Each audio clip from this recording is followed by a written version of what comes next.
Postmortem. यह कहानी 35 साल के राजीव की है। राजीव एक सर्जन था और वो पिछले कुछ सालों से पोस्टमार्टम करने के लिए अपने शहर में काफी मशहूर हो गया था। राजीव कॉम्प्लेक्स से कॉम्प्लेक्स डेड बॉडीज का आसानी से पोस्टमार्टम कर लेता था। उसकी एक्सपर्टीज और कमाल के हुनर को देख शहर के सबसे बड़े हॉस्पिटल ने उसे अपॉइंट कर लिया था। राजीव को वहां काम करते करते करीब महीना भर हो गया था। वो वहां बहुत खुश था, लेकिन उसे नहीं पता था कि उसके साथ आखिरकार क्या होने वाला है। उस दिन की तारीख थी 8 मार्च 2012।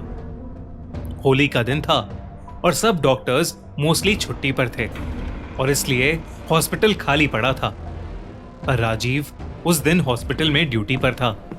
हर रोज की तरह वो हॉस्पिटल आया और सीधा पोस्टमार्टम रूम में चला गया और उसने अपना काम शुरू कर दिया। उसका असिस्टेंट उस दिन छुट्टी पर था और राजीव अकेले ही बॉडी पर ऑपरेट करने वाला था।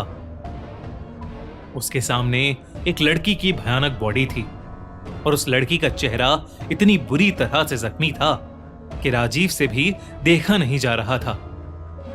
काफी कोशिशों के बावजूद भी राजीव को उसकी मौत की वजह पता नहीं लग पा रही थी। राजीव को ऐसा लग रहा था जैसे उस लड़की की बॉडी कई सालों से सड़ रही हो, इसलिए कुछ भी पता लगा पाना मुश्किल हो रहा था। राजीव उसकी बॉडी को ऑपरेट कर ही रहा था, लेकिन जैसे ही वो उस लड़की की गर्दन के पास अपना नुकीला सर्जिकल नाइफ लेकर गया, उस लड़की की आंखें एकदम से खुल गईं।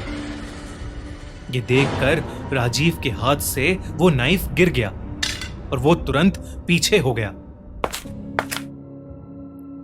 राजीव पिछले 7 सालों से लोगों की बॉडीज का पोस्टमार्टम कर रहा था।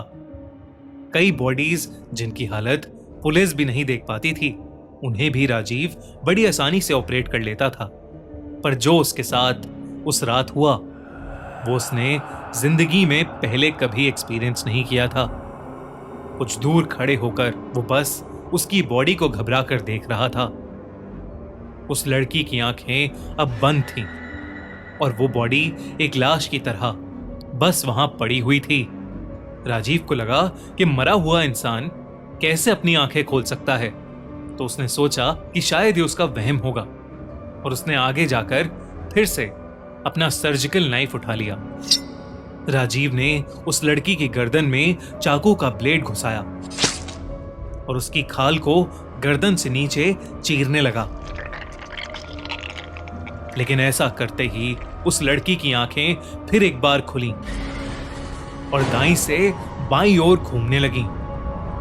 देखते ही देखते उस लड़की की आंखों का रंग गायब हो गया और उसकी दोनों आंखें बिल्कुल सफेद पड़ गईं। इसके बाद उस लड़की के हाथों की उंगलियां और दोनों पैर जोर से हिलने लगे। ये सब देखकर राजीव बहुत ज्यादा डर गया और वो उस बॉडी से दूर हो गया। काफी देर तक उस बॉडी में कोई मूवमेंट नहीं हुई। बॉडी चेक करने पर उसकी कोई पल्स नहीं थी और ना ही उसका दिल धड़क रहा था। लेकिन फिर क्यों उसकी बॉडी मूवमेंट दिखा रही थी? एक साइंटिस्ट होने की वजह से राजीव अपने साथ हो रही घटनाओं की मेडिकल एक्सप्लेनेशन खोज रहा था। दोस्तों, हमारे नए channel the crime show by खूनी मंडे पर हम लेकर आए हैं निठारी केस की कहानी, जहां निठारी विलेज में एक के बाद एक बच्चे गायब हो रहे थे। इनके पीछे कौन सा साइको किलर था और उन बच्चों का आखिरकार क्या हुआ, ये जानने के लिए देखिए इंडिया के सबसे भयानक मर्डर्स की कहानी, निठारी कांड। वीडियो का लिंक पिन कमेंट और इस वीडियो के एंड स्क्रीन पर।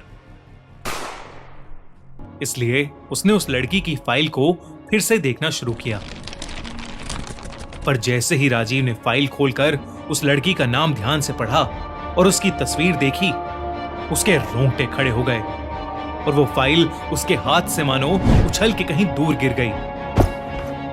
राजीव के चेहरे पर बुरी तरह पसीने छूटने लगे। वो लड़की और कोई नहीं बल्कि राजीव की मेडिकल कॉलेज की लवर प्रिया थी। लेकिन इससे पहले कि राजीव कुछ समझ पाता, उसके गले को किसी ने पीछे से पकड़कर दबाना शुरू कर दिया। राजीव ने पीछे मुड़कर देखा तो प्रिया की लाश वहां खड़ी उसका गला दबा रही थी। कमरे में जल रही लाइट्स जोर जोर से फ्लिकर करने लगी। राजीव को समझ नहीं आ रहा था कि वहां क्या हो रहा है। राजीव चीख भी नहीं पा रहा था। उसने किसी तरह अपने पास में रखा अपना सर्जिकल नाइफ उठाया और उस लड़की के हाथों पर कट्स मारने लगा। पर वो लड़की अपनी सफेद आंखों से बस राजीव को घूरे जा रही थी और उसका गला दबाए जा रही थी। देखते ही देखते उस लड़की का रूप ही बदल गया। उसके बिखरे काले बाल हवा में लहराने लगे और वो जोर जोर से हंसने लगी, जैसे उसका कोई पुराना बदलाव पूरा हो गया हो। ऐसा लगने लगा था कि वो कोई लाश नहीं बल्कि कोई बहुत ही भयानक आत्मा है। राजीव ने अपने आप को छुड़ाने की बहुत कोशिश की, लेकिन वो कुछ ही देर में हिम्मत हार गया और उसकी आंखें बंद हो गईं। कुछ देर बाद जब राजीव की आंखें खुली तो उस हॉस्पिटल का पीएन उसके पास एक पानी का ग्लास लिए खड़ा था। उस पोस्टमार्टम रूम में अब किसी लड़की की बॉडी नहीं थी और उस पीएन ने बताया कि कोई भी बॉडी उस पोस्टमार्टम रूम में उस दिन नहीं भेजी गई थी। उसने यह भी बताया कि उसे अचानक से पोस्टमार्टम रूम से राजीव के चीखने की आवाज सुनाई दी। वो जल्दी से जब पोस्टमार्टम रूम में आया तो उसने देखा कि राजीव खुद ही अपना गला दबा रहा था और अपना गला दबाते दबाते ही वो बेहोश होकर नीचे गिर गया था। ये सब सुनकर राजीव शॉक था।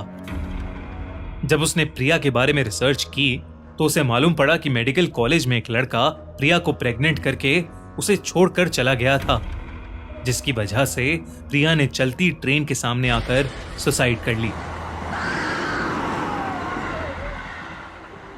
उसकी मरने की तारीख थी 8 मार्च 2002, यानी उस दिन से एग्जैक्टली 10 साल पहले। राजीव ये सब सुनकर हिला का हिला रह गया, क्योंकि वो लड़का और कोई नहीं बल्कि राजीव खुद था। उसी ने प्रिया को प्रेग्नेंट करके उसे छोड़ दिया था। उस दिन के बाद से प्रिया की वो खौफनाक आत्मा उसे जगह जगह पर दिखने लगी। वो एक साया बनकर राजीव के पीछे पड़ गई थी। प्रिया की आत्मा राजीव को खुदकुशी करने के लिए उकसाती रहती थी और एक दिन वही हुआ। राजीव इतना ज्यादा डर गया था कि उसने ट्रेन के आगे आकर अपनी भी जान दे दी। दोस्तों, कैसी लगी आपको ये कहानी? हमें कमेंट्स में जरूर बताइए और एंड स्क्रीन पर क्लिक करके देखो हमारी नई वीडियो निठारी कांड, इंडियाज मोस्ट डिस्टर्बिंग केस।